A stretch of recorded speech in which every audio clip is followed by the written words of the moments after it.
Le coordonnateur de la CONEPT RDC, Jacques Chimbalanga, a exprimé sa satisfaction quant à la signature de cette note circulaire permettant aux filles enceintes de poursuivre leur parcours scolaire.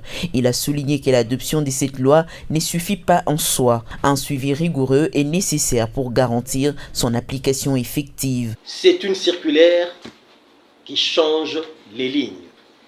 Nous sommes ici pour saluer une décision historique prise par le ministère de l'Éducation nationale et Nouvelle Citoyenneté, la circulaire numéro 1245 du 14 juillet 2025, qui interdit l'exclusion des filles enceintes et des filles enceintes des établissements scolaires et demande leur maintien sans sanction, sans discrimination ni formalité administrative.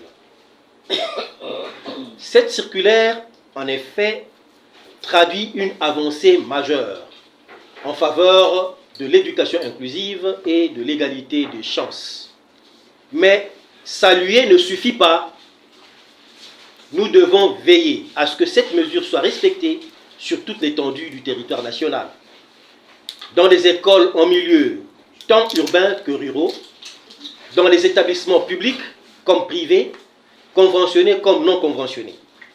Il a également évoqué les problèmes des bulletins scolaires des élèves qui n'ont pas été récupérés à la fin de cette année scolaire. Cette question de bulletin, il y a beaucoup de non-dits.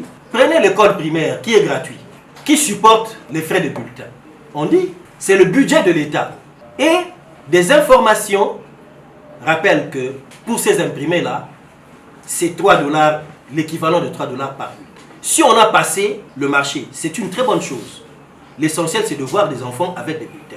Mais dire qu'on a fait la passation de marché et que c'est une longue procédure, c'est une chose. Mais nous voulons savoir quand est-ce que nos enfants auront enfin leur bulletin.